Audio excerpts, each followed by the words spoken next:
Today, we're talking about customer trust on our website.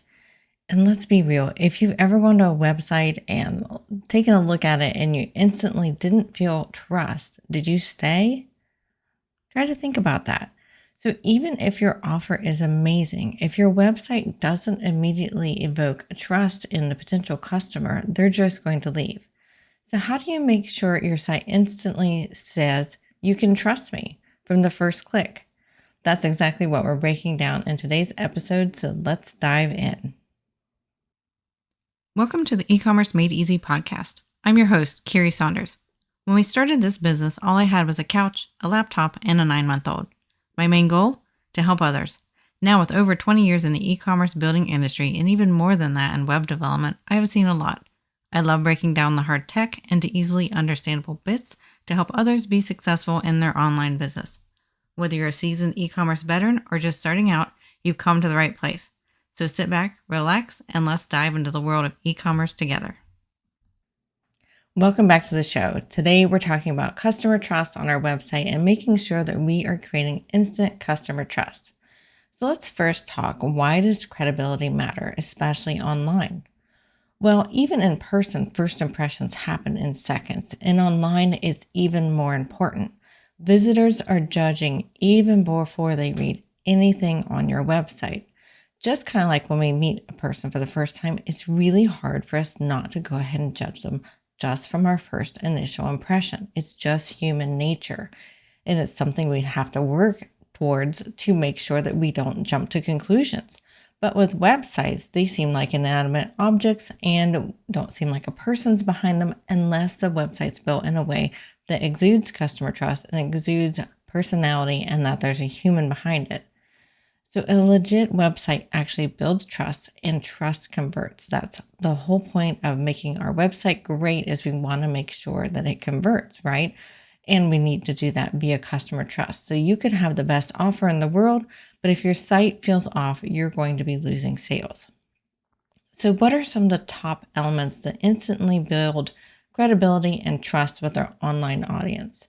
So first, a professional design. It doesn't have to be super expensive or super fancy, but if it's professional and clean, that is very, very much an important part of customer trust.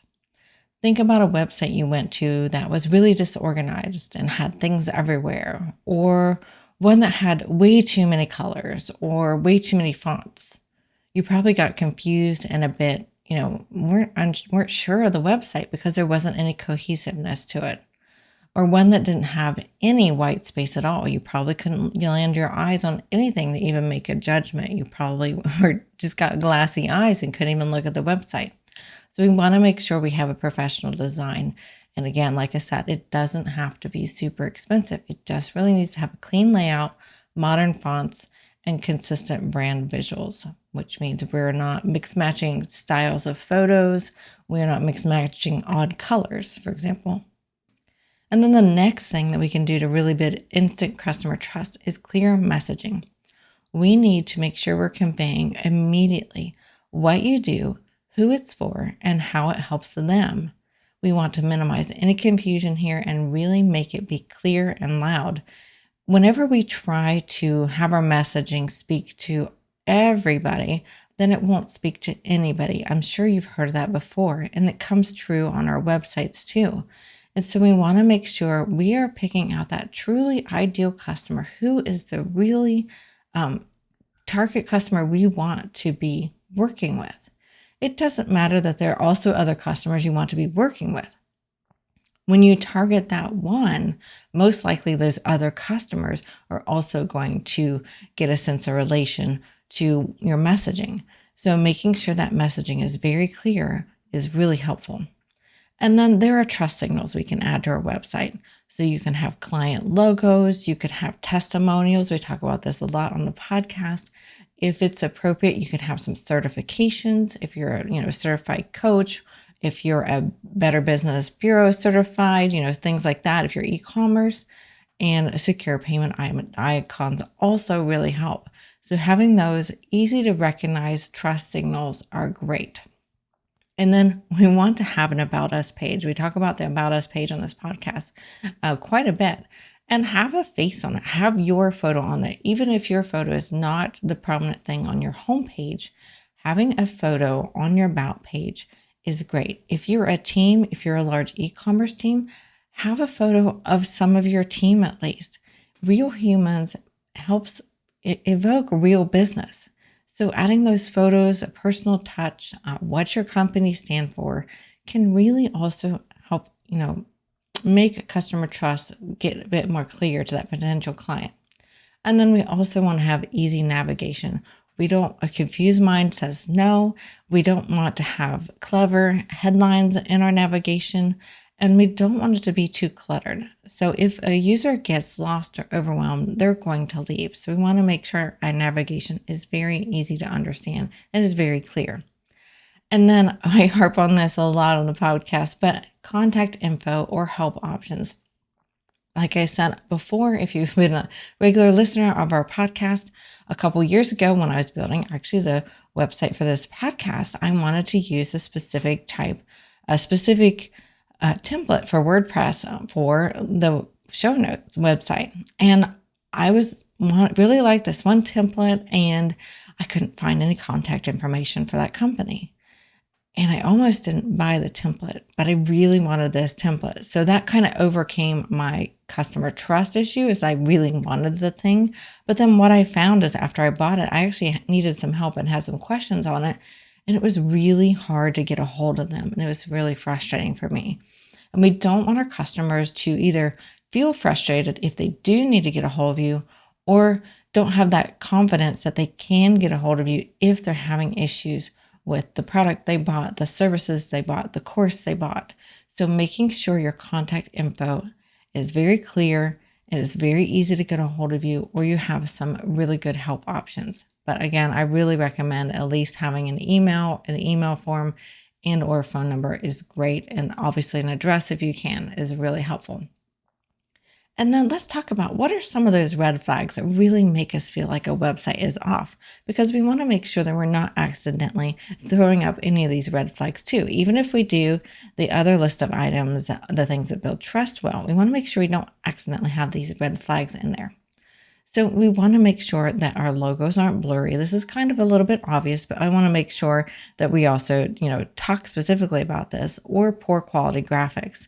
If they're not crisp and clear, then that's going to feel unprofessional. It kind of goes with point number 1 in the previous section. Or if you have very obvious stock photos that feel really generic or cheesy, I see this sometimes a lot. It's really easy to find those stock photos and be like, oh, this is nice. It's good enough, right? We want to make sure whatever stock photos we use are actually on brand and on point, and they don't feel too generic or cheesy. You can add your own text to them to help them feel more personalized and more like yours. Can really help with that. And then if we don't have any social proof or credibility indicators, that can be a really big red flag that could evoke that you are brand new in business. Now, I do want to say, if you are brand new in business, I bet you have done things with people before you started your business that they could talk about that helps convey what you bring to this business that you have. So if you're listening and you're brand new, think about previous coworkers or people you've worked with. You could even, it could even be, teenage years, what you work with. You may have been really hardworking and on time and all those things. So come up with creative testimonials that are obviously true. But if you're brand new in business, you can get creative like that. If you've established business, make sure you have some of your current clients raving about you on your website. Just ask. We find that clients don't get reviews or ratings unless they ask. We're all busy, so make sure you're asking your clients regularly for feedback and for reviews. And then if we have vague language or too much marketing speak, that can be a good bit of a turnoff. So we want to be talking like we're a real human as much as possible on our website. So make sure that we're being very specific. Make sure that you're using your words, not somebody else's. And if somebody's helping you with your copywriting or your marketing, make sure they have interviewed you really well and really gotten to know your personality so that it can shine through the copy that they create for you. Some other red flags are broken links outdated blog posts, or this one really gets me, and I always notice this one, copyrighted dates from 2021 or some previous year. So make sure your copyright dates at the bottom of your website are current. Most web applications can let you use a special code that will get this year's year, and then you never have to change it. But then let's go back to the broken links too. This is something that you can figure out with Google Webmaster Tools. Or Google Search Console. The old way is to say Google Webmaster Tools. I always say that. So you can use that to see if you have a lot of 404s on your web page. That's a really good tool to look at about once a month to make sure you don't have broken links you didn't realize. And then outdated blog posts. So we have on our main website, our BCS engineering website, a long history of blog posts, but you're going to see brand new ones when you come to our website. Sure, we have the old ones that have been there for a while in our archives, but if you go to our blog, you're going to see fresh new ones right now. So if you're blogging on your website, I highly recommend you update your blog and create a new blog post once a month at minimum. That helps show that you're still in business and you still care about your customers. If you had a blog, but you haven't had a blog post in over a year, then that can be a bit of a problem for our visitors. They might, lose some customer trust in there. And then like we said, on the contact page, a big red flag is no way to reach you. That's what I found with that one template website that I ran into. It was really hard. I don't even remember how I found their contact information, but I remember pre-buying it. I couldn't find it on the website. I think it was via my receipt.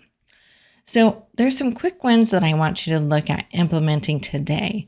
I want you to go and look on your website. Is there a stock photo that you can swap out with a real one of you or a product? I'm not saying all stock photos are bad, but we need to make sure we're, mixing them in with some real ones of either your products, your services, or you. And then can you add a new testimonial or a client quote to your homepage? Look and see what you can add today for that. Also, do you need to update your footer with a current year and a privacy policy? Make sure your footer isn't out of date.